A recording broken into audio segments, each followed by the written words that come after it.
ये लोग हमारे लिए हालात मुश्किल करते जाएंगे और हम में से जो कमज़ोर लोग हैं वो अपने आप टूटते चले जाएंगे और जो मजबूत लोग हैं वो और मजबूत होते चले जाएंगे।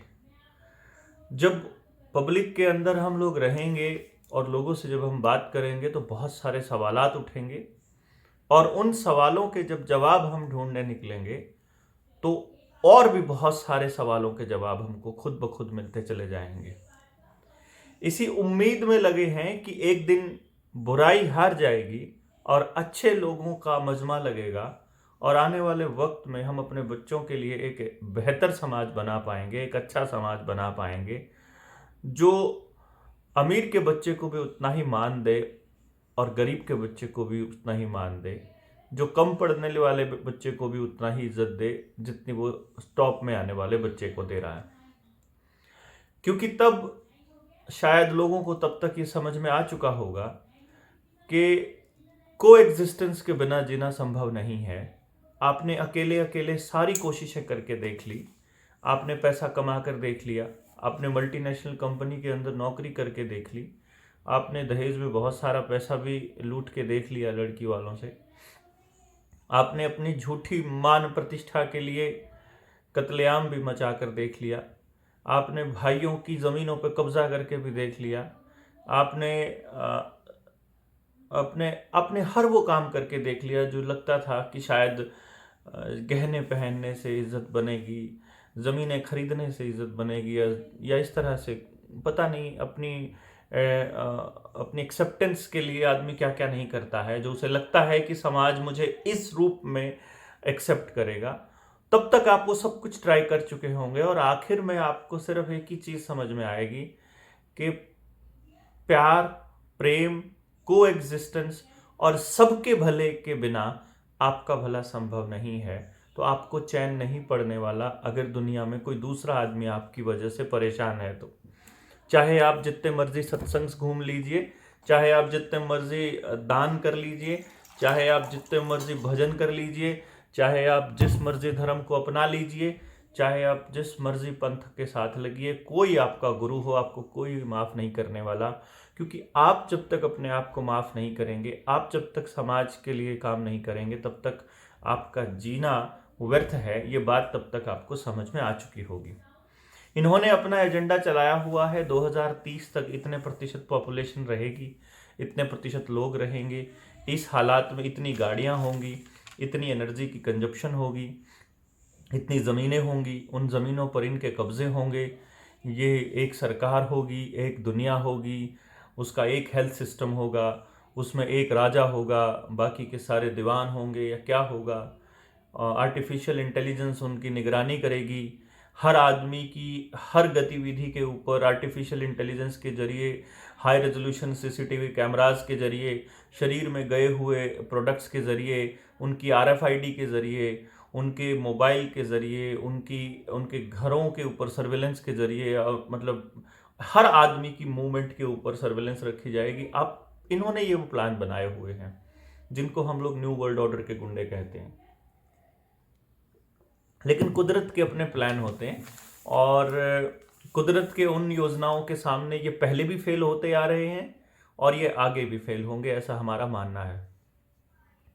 उसमें ये षड्यंत्र करते रहेंगे। जैसे अभी अभी इन्होंने क्या किया कि किसानों के तीनों कानून जो कि बिना चर्चा के ही इन लोगों ने पास किए थे ऑर्डिनेंस के जरिए, और इन्होंने बिना चर्चा के ही इनको फिर से निरस्त भी कर दिया। और वो कानून, वो जो बिल था इनको निरस्त करने वाला, वो लोकसभा में भी पास हो गया।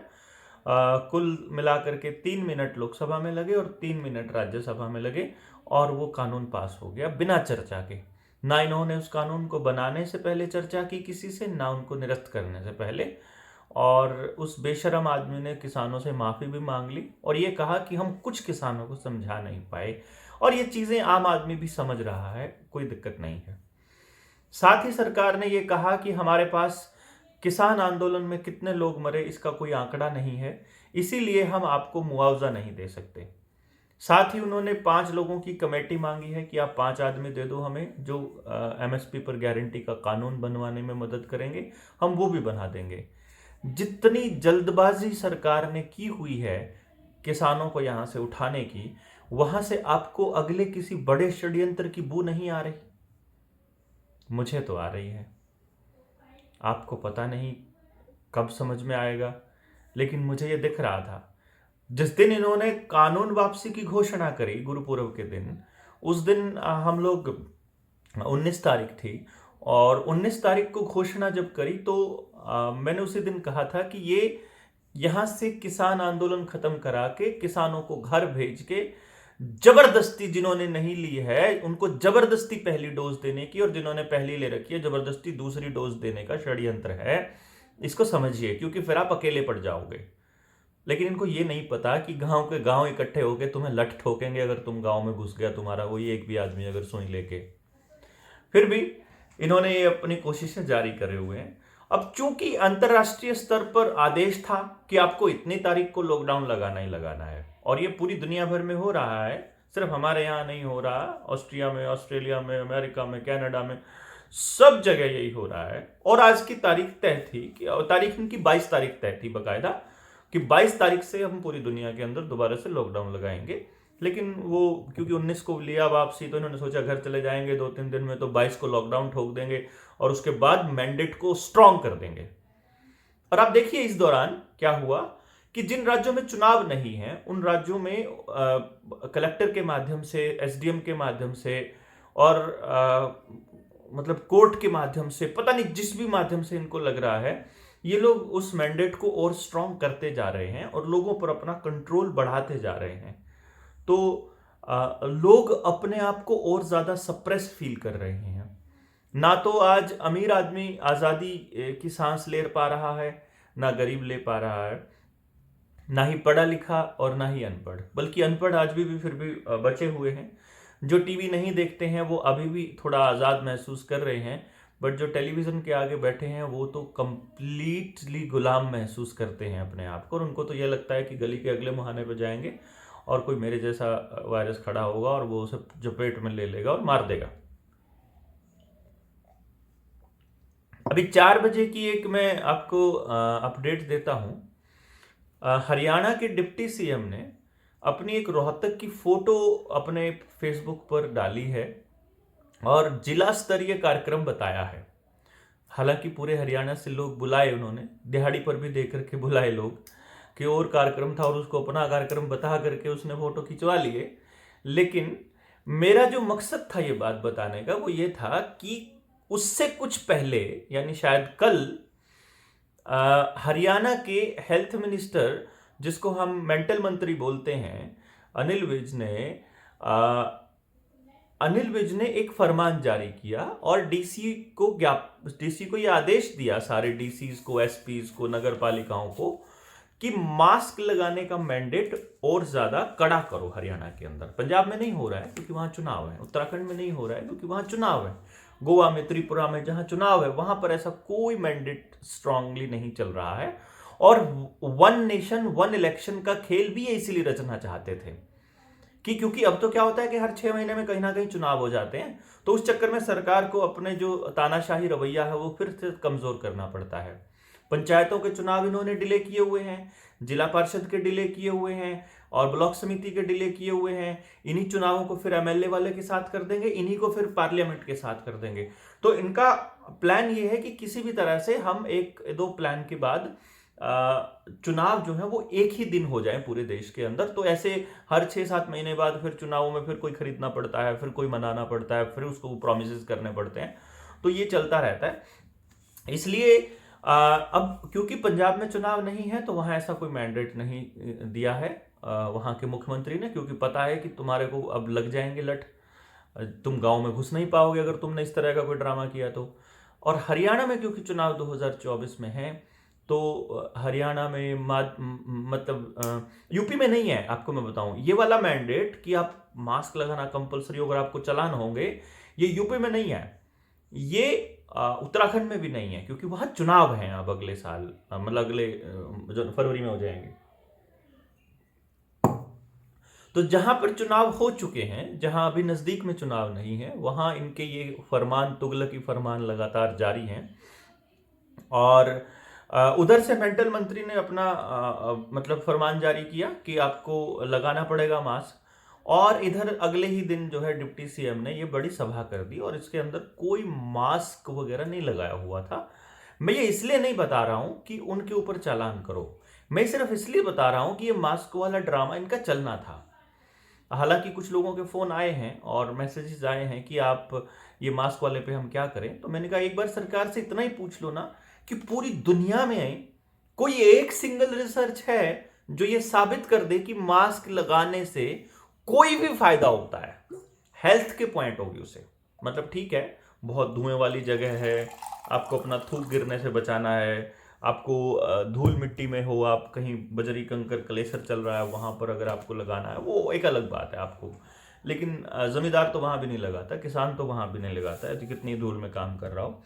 बट फिर भी मैं आपको ये बता रहा हूं कि उन्होंने ये पूरा का पूरा खेल रचा कि हम अब मास्क के नाम पे चालान काटेंगे और लोगों के अंदर दहशत का माहौल बनाएंगे।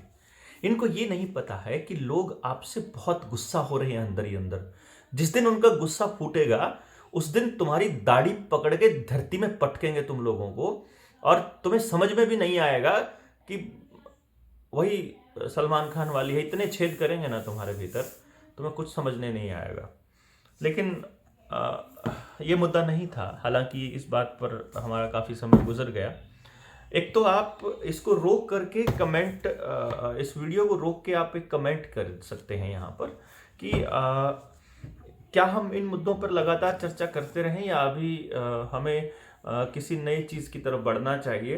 आंदोलन को मजबूत करने के लिए हम क्या कर सकते हैं। आप हमारे साथ कनेक्ट होइए, क्योंकि मेरा ये मानना है कि आंदोलन कभी भी YouTube, Facebook, Telegram, WhatsApp group पे नहीं होते हैं, वहाँ आंदोलन नहीं होता है। अभी मैं खबर पढ़ रहा था बिहार में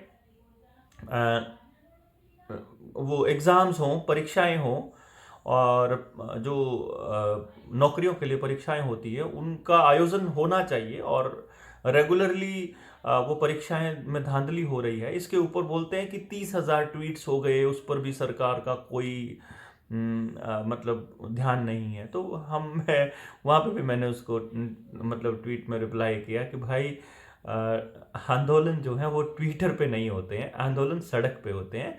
और किसानों ने हमको एक शिक्षा दी है बहुत अच्छे से कि आप अपना रहने का इंतज़ाम करिए, आप संगठित रहिए, आप डंडे लटकाने के लिए तैयार रहिए, मुकदमे करवाने के लिए तैयार हो जाइए, और अपना बोरिया, बिस्तरा और अपना रहने का और खाने का सामान लेकर के आ जाइए। आप अपना एक टेंट लेकर के किसान आंदोलन में ही मतलब डेरा जमा लीजिए। बट ये चीज़ मतलब अब हमें करनी ही पड़ेगी, नो डाउट। अब हम करेंगे इसके ऊपर कार्रवाई, और बहुत जल्दी कार्रवाई करेंगे। लेकिन इस बीच आप अपनी सजेशंस जो है कमेंट बॉक्स में ज़रूर लिखिए, और जो आपके लेफ्ट हैंड साइड में आपको ये लाइक का बटन है इसको भी दबाते रहिए, क्योंकि जितना इसमें लाइक्स होते हैं और आप कमेंट करते हैं तो वो रीच जो है वो लोगों तक पहुंचती है। आप वैसे उसको इसका लिंक तो कॉपी करते ही रहते हैं, भेजते रहते हैं, नो डाउट, उसके लिए बहुत बहुत धन्यवाद। बट जो अब असली बात जिसके लिए मैंने ये वीडियो बनानी शुरू की थी, ये वीडियो मैं छोटी बनाऊं कि बढ़िया बनाऊं, क्योंकि बहुत सारे लोग कहते हैं छोटी बनी है, और फिर मेरे पास मैसेज आता है कि आपने छोटी सी क्यों बनाई आपकी। क्योंकि वीडियो में मैं कोई ऐसी बातें तो नहीं कहता हूं जिसमें कोई किसी तरह का कोई मतलब कॉन्ट्राडिक्शन या रिपीटिशन होता है, तो वो इकट्ठी भी बनाई जा सकती हैं और अलग अलग भी बनाई जा सकती हैं। तो मेरा ये मानना है कि हम एक बना दें और फिर उसको आप गाड़ी में जाते हुए या हेडफोन लगा के पैदल चलते हुए या रनिंग करते हुए या कभी भी मतलब सुन सकते हैं। आपको लगे कि इसमें इन्फॉर्मेशन काम की थी तो बाद में कॉपी पेन लेकर के उसको नोट भी कर सकते हैं और बता सकते हैं, क्योंकि चीज़ें कई बार याद भी नहीं रहती है कहाँ से बात आई कहाँ से नहीं आई। आज जैसे मैं जो खबर आपको बताने जा रहा हूँ इसके लिए आपको कॉपी पेन की ज़रूरत पड़ेगी। जब लोगों को आप बताओगे तो आपको ढूंढना पड़ेगा और फिर वो वेबसाइट पे भी जाना पड़ेगा, फिर आपको उसका लिंक मुझसे भी मांगना पड़ सकता है, तो आप मुझसे भी लिंक मांग सकते हैं व्हाट्सएप पे कि वो जो डॉक्टर पैब्लो कैमरा की जो रिपोर्ट है वो हम पे भेज दीजिए, और मैं उसके ऊपर आपको बताऊंगा, क्योंकि ये ऑस्ट्रिया का किस्सा है और वहाँ पर यूनिवर्सिटी ऑफ एल्मेरिया को ये लोग ALMARIA भी लिखते हैं और ALMEIRA भी लिखते हैं। स्पेन की बात हो रही है, ये स्पेन में है। वहाँ एक स्पेशल डिपार्टमेंट है, ग्राफीन के स्पेशलिस्ट रहे हैं doctor Pablo Campra, Pablo PABLO CAMPRA, ये रहे हैं ग्राफीन के स्पेशलिस्ट।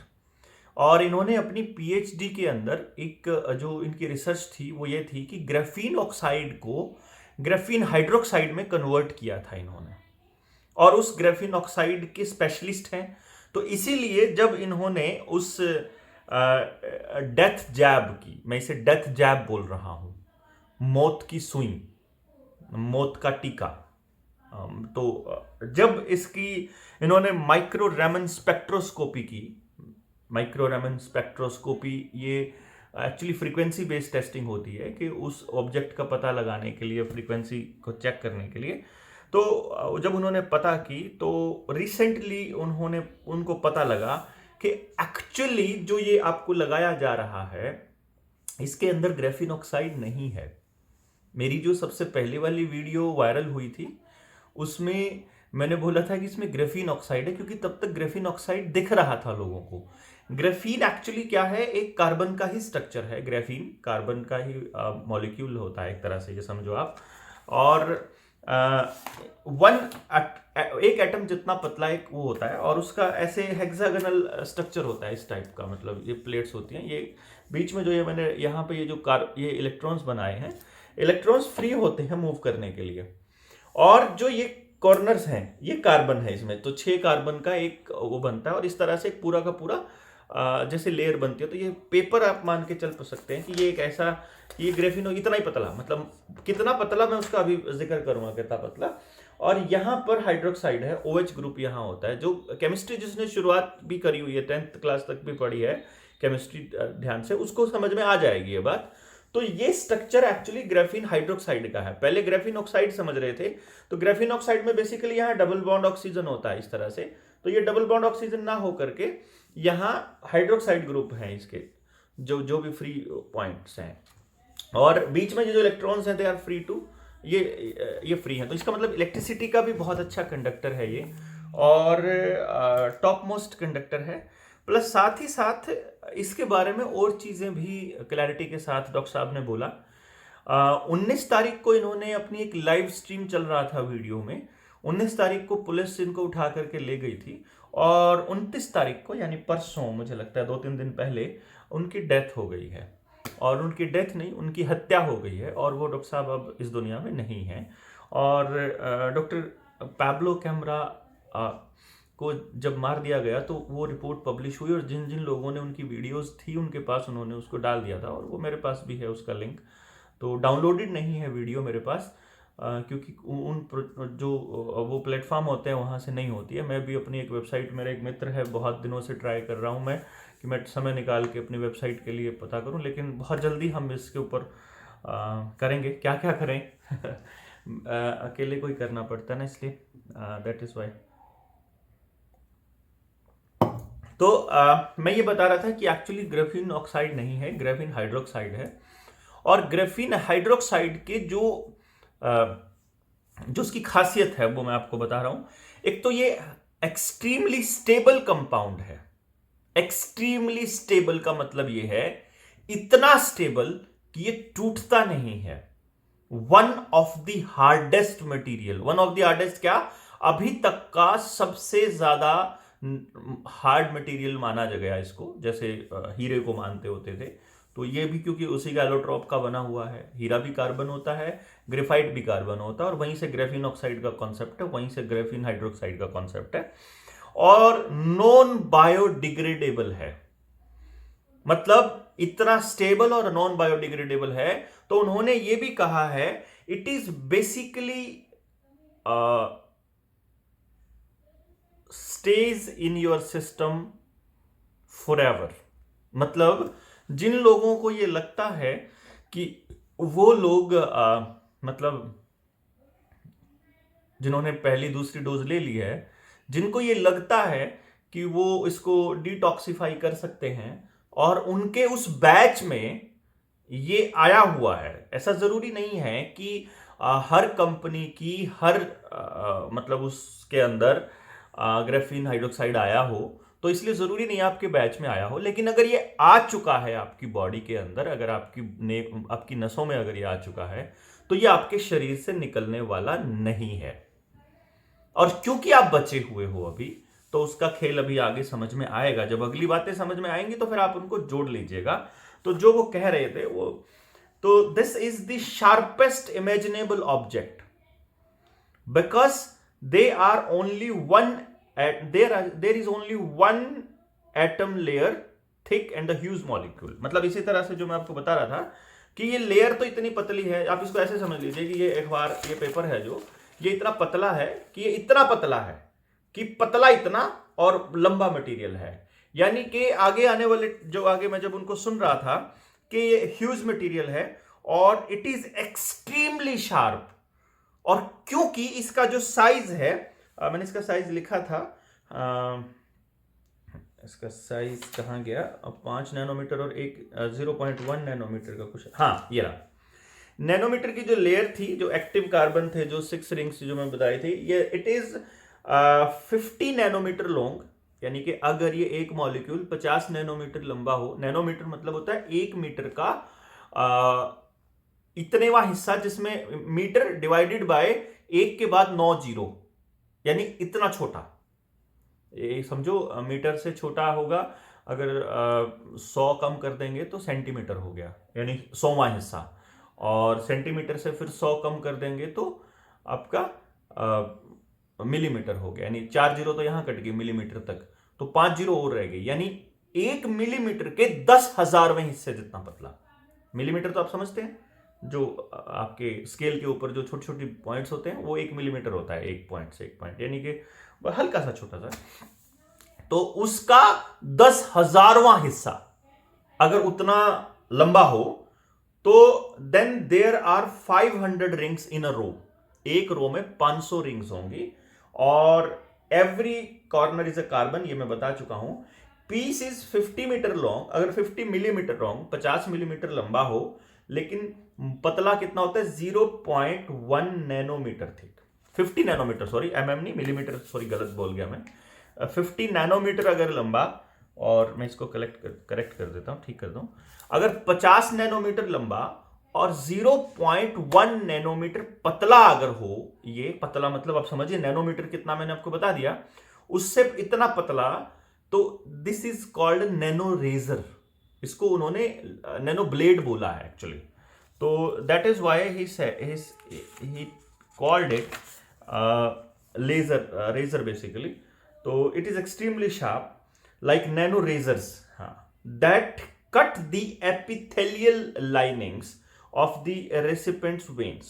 epithelial linings मतलब आपकी जो नसें होती हैं, उनके अंदर एक स्मूथ सा जो लाइनिंग है, जो उसकी अंदर जो झिल्ली होती है, उसको एपिथेलियल बोलते हैं। और उस एपिथेलियल लाइनिंग को ये ब्लेड्स जो है वो काटते हुए चलते हैं। तो आपके ब्लड में, अच्छा, it can suspend in water also, यानी कि क्या होता है कि अगर हाइड्रोक्साइड लूज कर जाए, तो प्रोटोन अगर लूज कर देता है ये, तो प्रोटोन लूज करने के बाद नेगेटिव चार्ज आ जाता है, तो that's why it can suspend in water also. तो एसिडिक है बेसिकली, ये नेचर में एसिडिक है। तो एसिडिक है तो इसलिए क्या होता है कि अब आपके पास 2 ऑप्शंस होते हैं। तो डॉक्टर काम्प्रा क्या कहते हैं कि अगर ये अगर आपकी मसल्स में रह गया, यानी अगर सुई इतनी गई कि सिर्फ थोड़ी सी जली और अंदर गई, तो सिर्फ आपकी मसल्स में रह जाएगा, तब इतना खतरा नहीं है, तब एक्चुअली कोई खतरा नहीं है, इससे कोई खतरा नहीं है। बाकी चीज़ों से तो जो है ही, जो एल्यूमिनियम हाइड्रोक्साइड है, जेल है, उससे तो है ही है, जो भी है, जो mRNA है, जो स्पाइक प्रोटीन्स हैं, उनसे तो है ही है। लेकिन ग्राफीन वाले पॉइंट की, लेकिन अगर ये आपकी नस तक पहुंच गए, यानी अगर आप वो सुई इतनी लंबी है कि या फिर इतनी उस तरह से उस जगह पर है कि वहां नस के अंदर चली गई, इन दैट केस आपके ये ग्राफीन हाइड्रोक्साइड अगर आपके खून में चला गया, तब वो उसको नहीं छोड़ेगा।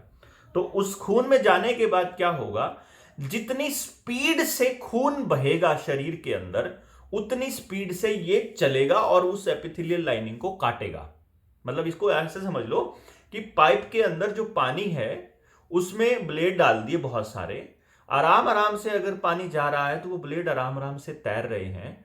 और अगर वो फास्ट मूविंग ब्लेड हो तो वो जो ब्लेड है वो इधर उधर लग लग के उस पाइप के कोरनों को, इसको दीवारों को तोड़ते काटते रहते हैं और इंटरनल ब्लीडिंग होकर के वो मर जाते हैं। और यही कारण रहा कि पिछले कुछ दिनों में या अभी भी जो हो रहा है, जो मेहनत करने वाले बच्चे हैं, यानी जब वो मेहनत कर रहे हैं, जब वो जिम में हैं, जब वो एक्सरसाइज कर रहे हैं, जब वो फुटबॉल ग्राउंड पे हैं, जब वो टेनिस ग्राउंड पे हैं, जिस टाइम उनके शरीर में खून बड़ी तेजी से दौड़ रहा है, उस टाइम पे वो मतलब या तो उनको सीजर्स पड़े हैं उस टाइम। इसमें मैंने बोला कि जिन लोगों को इस तरह से अचानक से मतलब वो अमृत प्याला पीने के थोड़ी सी देर के बाद ही जिनको हार्ट अटैक या मौत का सिम्टम, सडन डेथ हुई है, उनको पहले दौरा सा पड़ा है, लाइक उनके नाक में से खून भी आया है और इस तरह की चीजें हुई हैं। तो इन्होंने ये बात बोला है कि ये cause of the blood clots and sudden death observed in so many athletes lately. जो अभी थोड़े दिन पहले जो एथलीट्स की जो मौत हुई थी, ये उसका एक बहुत बड़ा कारण था कि वो हैवी काम करने वाले थे। लेकिन आपको टेलीविजन वालों ने लगातार क्या दिखाया कि वो लोग हमें मेहनत नहीं करनी चाहिए, वो मेहनत करने का नुकसान बताने लग गए टेलीविजन वाले। तो ये थोड़ा सा आपको समझना होगा। ये वही टीवी वाले हैं जो पहले इन किसान जो इन खेती के तीनों कानूनों को कहा, इनके लाभ बताया करते थे और अब इनको वापस लेने पे भी लाभ बता रहे हैं। यानी कि ये कानून लाना भी मास्टर स्ट्रोक था अंबानी के कुत्ते का।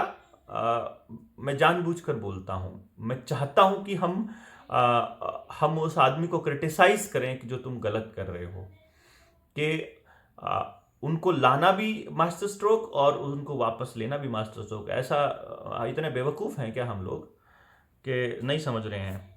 तो this is a case of Russian Rowlatt. ये इसी को जो इसमें सस्पेंशन की बात जो मैंने बोली थी आपको, इसको बोला इन्होंने। और पीस अवेन दिस इज।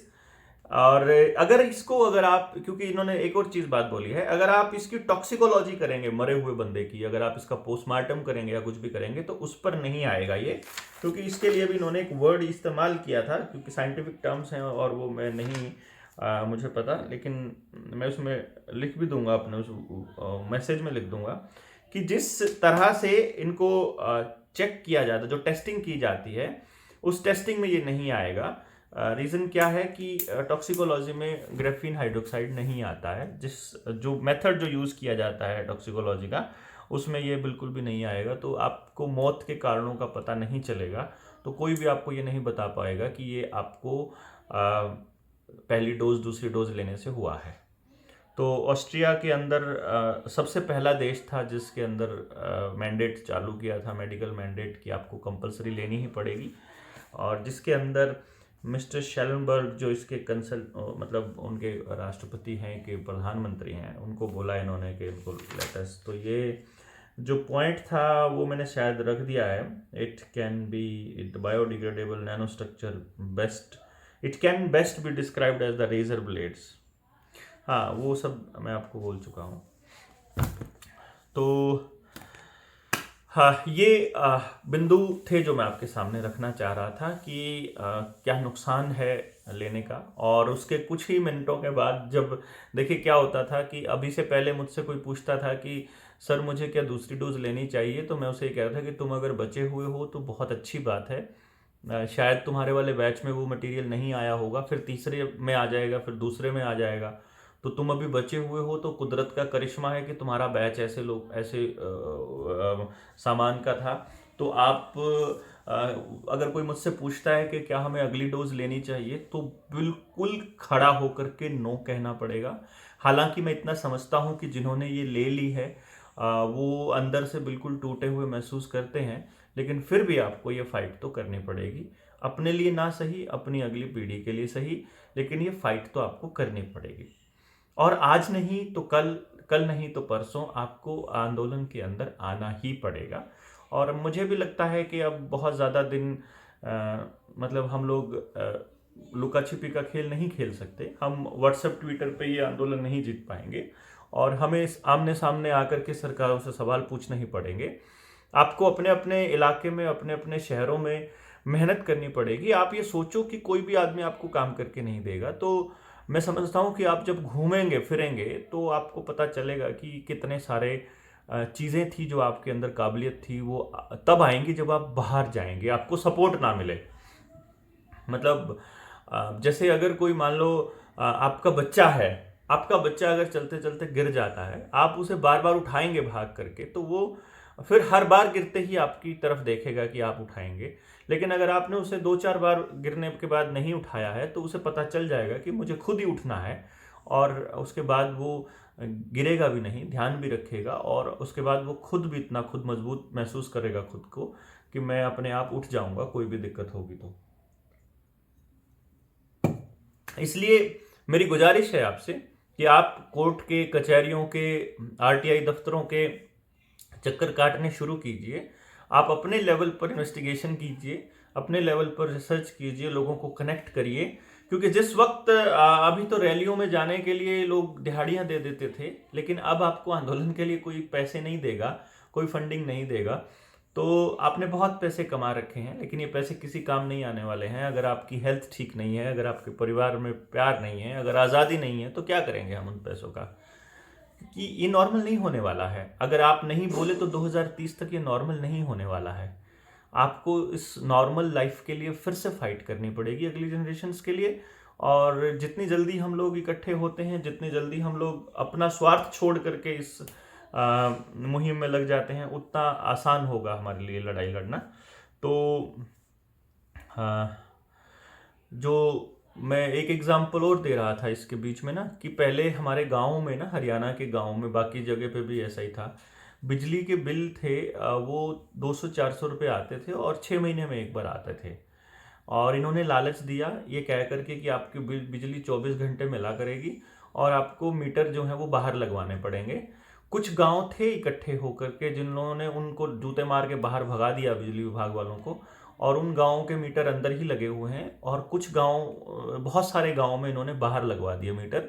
तो आज जिन गांवों में बाहर लगे हुए हैं मीटर, उनमें भी उतनी ही लाइट आती है जिनमें अंदर लगे हुए हैं, और जिनमें बाहर लगे हैं उनके बिल आते हैं 3-3 हज़ार, 4-4 हज़ार। और जिन लोगों ने संगठित होकर के इनको भगा दिया था, उनके बिल अभी भी 200-300 ही आते हैं, और लाइट दोनों गाँव में बराबर आती है। इस बात को समझिए।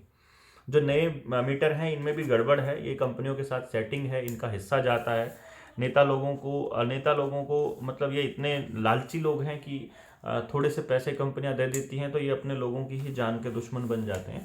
तो बिजली कंपनियां इनको खूब पैसा देती हैं, और दिल्ली इसका एक एग्जाम्पल है। हालांकि अरविंद केजरीवाल जो है वो भी इस न्यू वर्ल्ड ऑर्डर का हिस्सा है, लेकिन बिजली के बिलों को मतलब उन्होंने रोका हुआ है। और पूरी इसलिए क्योंकि जब देखते हैं कि इतना खर्चा होता ही नहीं है जितना ये लोग मांगते हैं, तभी तो पता लगेगा ना कि ये लोग वाकई में मतलब लोगों को सर्विस दे भी रहे हैं कि नहीं जितना पैसा ले रहे हैं।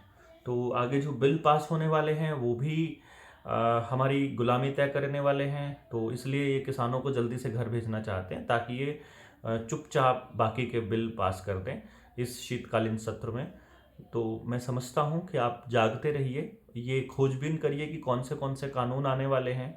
इस बात के लिए वकीलों से संपर्क कीजिए, आरटीआईज डालिए अपने इलाके में जितने भी लोग हैं। अभी मास्क के लिए क्या क्या है, बाकी और टीकों के लिए डालते रहिए, और चिट्ठियाँ लिखते रहिए अपने प्रधानमंत्री को, एसीएस को, चीफ सेक्रेटरी को, अपने मुख्यमंत्री को लिखते रहिए, मेल लिखते रहिए। मतलब खुद भी लिखिए, गांव वालों को भी जाके लिखवाइए। जैसे मैं उस दिन हरसोला में गया था, तो हरसोला वालों ने मुझे एक बैग भर के दिया है, हर गांव से, हर घर से उन्होंने मुझे साइन करके दिए हैं सिग्नेचर कैंपेन के अंदर। और लगभग जहाँ भी हम जा रहे हैं वहाँ लोग ऐसे इकट्ठे होकर के कर रहे हैं। तो उसके लिए भी जब हम आंदोलन करेंगे एजुकेशन के लिए, तो वो सारे काम आएंगे। फिलहाल के लिए हेल्थ एक मुद्दा है जिसके ऊपर हमें आपको इकट्ठा होना है और इकट्ठे होकर के इस आंदोलन को लड़ना है। तो अभी फ़िलहाल के लिए मैं समझता हूँ इतना ही बहुत है। आप अपने चैनल पर इस वीडियो को लगाना चाहें तो आप लगा सकते हैं, कोई दिक्कत नहीं है। कोई मतलब इसके अंदर मेरा कॉपीराइट क्लेम नहीं होगा। तो मिलते हैं बहुत जल्दी। Thank you.